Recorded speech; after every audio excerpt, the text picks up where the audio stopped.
Marwari media आप देख रहे हैं। आज 30 अक्टूबर 2024 बुधवार का दिन, हिंदू तिथि कार्तिक माह की त्रयोदशी है। लेकिन आपको बता दूं, दोपहर 1:15 के उपरांत चतुर्दशी तिथि भी शुरू हो जाएगी। इसीलिए छोटी दीपावली भी आज 30 अक्टूबर को ही मनाई जाएगी। इसे नरक चतुर्दशी या रूप चौदस भी कहा जाता है। इस दिन दक्षिणी दिशा में यम देवता के नाम का दीपक जलाया जाता है और इसी दिन हनुमान जयंती भी मनाई जाती है। आप सभी प्यारे मित्रों और आपके पूरे परिवार को छोटी दीपावली की हार्दिक शुभकामनाएं। चलिए नजर डाल लेते हैं आज की बड़ी खबरों पर। शुरुआत करते हैं देश की बड़ी खबर के साथ।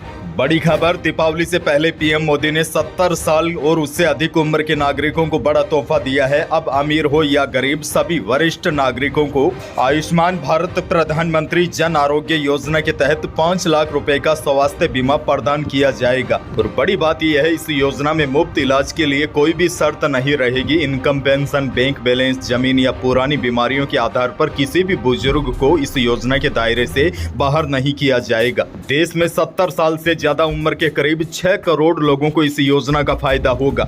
एक और बड़ी खबर, पीएम मोदी ने मंगलवार को देश के 40 से जगहों पर आयोजित रोजगार मेले में 51,000 युवाओं को ज्वाइनिंग लेटर बांटे। लोकसभा चुनाव के बाद पीएम मोदी के तीसरे कार्यकाल का यह पहला रोजगार मेला है। वैसे आपको बता दूं, मेले की शुरुआत अक्टूबर 2022 में हुई थी। अब तक 13 मेलों में 8.50 लाख से ज्यादा युवाओं को नौकरी दी जा चुकी है। पीएम मोदी ने जॉब लेटर पाने वाले युवाओं से कहा कि आप जनता के सेवक है, शासक नहीं। इसीलिए आप गरीबों, पिछड़ों की सेवा कीजिए। अगले 25 सालों में आप ही विकसित भारत बनाएंगे। बहरहाल आगे बढ़ जाते हैं। राजस्थान से बहुत बड़ी खबर, 450 रुपए में रसोई गैस सिलेंडर के लिए लोगों को आधार कार्ड और गैस कनेक्शन की जानकारी देनी होगी। यानी कि 450 रुपए में गैस सिलेंडर के लिए अब नई गाइडलाइन जारी हुई है। इसके अनुसार लोगों को राशन डीलर के पास जाकर पोस्ट मशीन से यह डाटा ऐड करवाना होगा। ऐसा नहीं होने पर सस्ता सिलेंडर नहीं मिलेगा। दरअसल जो राष्ट्रीय खाद्य सुरक्षा योजना से जुड़े हैं, उन परिवारों को सरकार की ओर से 450 में सिलेंडर उपलब्ध करवाना था, लेकिन इसका फायदा अब तक परिवारों को नहीं मिल सका है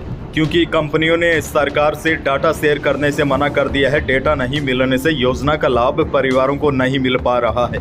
इसीलिए अब सरकार ने नई गाइडलाइन जारी की है। इसके तहत एनएफएस से परिवारों को अब राशन डीलर के यहाँ जाना होगा और डीलर के यहाँ सभी सदस्यों के आधार और परिवार के एलपीजी कनेक्शन की जानकारी पोस्ट मशीन में भरवानी होगी। सीडिंग का काम अगले 5 नवंबर से शुरू होगा। बड़ी बात यह है, खाद्य एवं नागरिक आपूर्ति विभाग की ओर से नई गाइडलाइन भी जारी हो गई है। आसान भाषा में आपको समझाऊं तो आपको 450 रुपए में गैस सिलेंडर तभी मिलेगा जब आप राशन डीलर के पास जाओगे और सभी सदस्यों के आधार और परिवार के एलपीजी कनेक्शन की जानकारी पोस्ट मशीन में भरवानी होगी। और यह काम 5 नवंबर से शुरू होगा। यह काम करने पर ही 450 रुपए में गैस सिलेंडर मिलेगा। यानी कि जैसे आपको राशन कार्ड से गेहूं मिलते हैं और आप 450 रुपए में सिलेंडर लेना चाहते हैं तो आपको यह काम करवाना ही होगा। आगे बढ़ जाते हैं। बड़ी खबर, धनतेरस के मौके पर जोधपुर के 20 गाँव के 64 किसानों ने एक साथ ही शोरूम में 64 ट्रैक्टर खरीदे। यह किसान कई महीनों से ट्रैक्टर खरीदने के लिए अच्छे मुहूर्त का इंतजार कर रहे थे और इतने सारे ट्रैक्टर अगर साथ खरीदे होंगे तो डिस्काउंट भी अच्छा ही मिला होगा। वहीं गुजरात के 2 भक्तों ने सांवलिया सेठ को 23 किलो चांदी की पालकी और रथ भेंट किया। लकड़ी से बने रथ पालकी पर चांदी का वर्क किया गया है। धनतेरस के मौके पर बाजारों में भीड़ उमड़ रही थी। जयपुर समेत पूरे राजस्थान के बाजारों में पैर रखने को जगह नहीं थी। धनतेरस के मौके पर सोने, चांदी, बर्तन, गाड़ी और कपड़ों की जमकर खरीदारी हुई। एक और बड़ी खबर, उप मुख्यमंत्री दिया कुमारी ने भी विद्याधर नगर विधानसभा क्षेत्र के हरमाड़ा में भूरा टीबा कच्ची बस्ती में स्थानीय निवासियों के साथ दीपावली मनाई। उप मुख्यमंत्री ने स्थानीय निवासियों के साथ दीपक जलाए और उन्हें गिफ्ट भी वितरित किए। उन्होंने बच्चों के साथ पटाखे और फुलझड़ियां चलाई। अपने बीच उप मुख्यमंत्री दिया कुमारी को पाकर बस्ती के बच्चे और महिलाएं और स्थानीय निवासी खुशी से झूम उठे। वहीं उप मुख्यमंत्री दिया कुमारी ने महिला कारीगर से मिट्टी के दिए खरीदे और यूपीआई से पेमेंट किया। आगे बढ़ जाते हैं। दिवाली से पहले राजस्थान से एक बहुत दुखद खबर भी है। दिवाली से 2 दिन पहले धनतेरस पर राजस्थान के सीकर जिले में एक बड़ा सड़क हादसा हो गया। लक्ष्मणगढ़ इलाके में एक बस के पुलिया से टकराने से 12 लोगों की मौत हो गई और 30 से ज्यादा लोग घायल हो गए। खबरों के अनुसार यह सड़क हादसा कल दोपहर करीब 2 बजे लक्ष्मणगढ़ में पुलिया के पास हुआ। यहाँ पर सालासर से लक्ष्मणगढ़ आ रही तेज रफ्तार बस अनियंत्रित होकर पुलिया से टकरा गई। पुलिया की दीवार से टकराने के बाद बस का साइड का हिस्सा पूरी तरीके से चकनाचूर हो गया। यह एक निजी बस्ती हादसा तेज रफ्तार की वजह से हुआ। देखिए, सच बताऊं तो निजी बस वाले सवारियों के चक्कर में रहते हैं, बाकी यात्रियों की सुरक्षा की चिंता उनको नहीं है।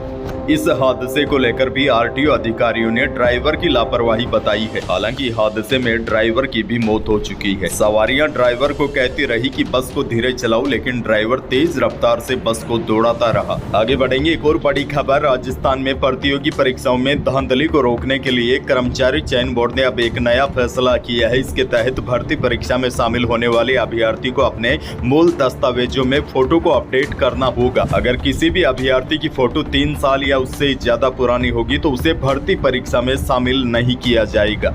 दरअसल कई बार दस्तावेजों में अभ्यर्थियों की काफी पुरानी या फिर बचपन की फोटो लगी होती है, जिसकी वजह से मूल दस्तावेज की फोटो से उनके वर्तमान चेहरे का मिलान करना काफी कठिन हो जाता है। इसीलिए कर्मचारी चयन बोर्ड ने अब एक नया फैसला किया है। इसके तहत भर्ती परीक्षा में शामिल होने वाले अभ्यर्थियों को अपने मूल दस्तावेजों में फोटो को अपडेट करना आवश्यक होगा। आगे बढ़ेंगे, एक और बड़ी खबर। राजेंद्र गुढ़ा का विवादित बयान सामने आया है। राजस्थान में 7 सीटों पर हो रहे उपचुनाव के प्रचार के दौरान राजेंद्र गुढ़ा का एक विवादित बयान सामने आया है। उन्होंने भारत में पाकिस्तान जिंदाबाद के नारों को जायज बताया है। झुंझुनू विधानसभा सीट पर हो रहे उपचुनाव में निर्दलीय प्रत्याशी राजेंद्र गुढ़ा ने सोमवार रात सुल्ताना कस्बे में विवादित बयान दिया। राजेंद्र गुढ़ा ने कहा, संविधान में कहां लिखा है पाकिस्तान जिंदाबाद नहीं बोल सकते। उनके इस भाषण का वीडियो मंगलवार को सोशल मीडिया पर चर्चा का विषय बना रहा। वहीं राजनीति के जानकारों का कहना है कि सुल्ताना कस्बे में मुस्लिम वोटर्स की संख्या अच्छी खासी है। ऐसे में मुस्लिम वोटर्स को लुभाने के लिए राजेंद्र गुढ़ा इस तरह का बयान दिया है। वैसे आपको बता दूं, राजेंद्र गुढ़ा का विवादों से पुराना नाता रहा है। आगे बढ़ जाते हैं, राजस्थान से एक और बड़ी खबर। सोने की कीमत ने अब तक के सारे रिकॉर्ड ध्वस्त कर दिए हैं। मंगलवार को धनतेरस के मौके पर स्टैंडर्ड सोने की कीमत 81,400 रुपए के ऑल टाइम हाई पर पहुंच गई। वहीं चांदी की कीमत में भी 1,500 रुपए की तेजी देखी गई। सराफा व्यापारियों के अनुसार दीपावली तक सोने और चांदी की कीमत में तेजी का सिलसिला जारी रहेगा। वैसे जयपुर सराफा कमेटी की ओर से जारी भावों के अनुसार जयपुर में 10 ग्राम 24 कैरेट सोने की कीमत 81,400 रुपए पर आ गई, जबकि 22 कैरेट यानी कि जेवराती सोने की कीमत भी प्रति 10 ग्राम 76,300 रुपए पर पहुंच गई है। और तो और 18 कैरेट सोना भी 65,400 रुपए प्रति 10 ग्राम पर आ गया है। आगे बढ़ जाते हैं, मौसम से जुड़ी बड़ी खबर है। राजस्थान में पश्चिमी हवाओं के प्रभाव से गर्मी तेज हो गई है। अक्टूबर में जहां दिन का अधिकतम तापमान 35 डिग्री तक पहुंच गया है। हालांकि कुछ जिले तो ऐसे भी है जहां तापमान 40 डिग्री तक भी चला गया है। दिवाली आ गई है, लेकिन अभी तक कई जगह पंखे और कूलर बंद नहीं हुए हैं। इसके पीछे कारण वही है जो मैंने कल आपको बताया था कि उत्तर भारत में एक सिस्टम बना हुआ है जो उत्तर से आ रही हवाओं को रोके रखा है, जिसकी वजह से सीधे पाकिस्तान की तरफ से गर्म हवाएं आ रही है। इसी वजह से तापमान बढ़ रहा है। हालांकि 2-4 दिनों के बाद स्थिति सामान्य हो जाएगी। वहीं जयपुर मौसम केंद्र के अनुसार अब फिलहाल 4-5 दिन मौसम पूरी तरीके से साफ रहेगा। अच्छा, बड़ी खबर आपको ये भी दे दो, इस बार की दिवाली अयोध्या के लिए बेहद ही ज्यादा खास रहने वाली है। अयोध्या में 28 लाख दिए जलाकर वर्ल्ड रिकॉर्ड बनाया जाएगा। वैसे आपको बता दूं, पिछले साल 22,23,000 दिए जलाकर रिकॉर्ड बनाया गया था। और खास बात यह भी है, अयोध्या की दीपावली में स्वदेशी पर ज्यादा जोर दिया गया है। चाइनीज प्रोडक्ट से दूरी बनाई गई है। आज यानी कि 30 अक्टूबर को अयोध्या में दीपोत्सव का आयोजन किया जाएगा। यही थी प्रदेश और देश की आज की बड़ी और महत्वपूर्ण खबरें। वीडियो को लाइक करना बिल्कुल न भूलिए और चैनल पर नए हैं तो सब्सक्राइब जरूर कीजिए ताकि आप अपडेट रहे बड़ी और काम की खबरों से। धन्यवाद।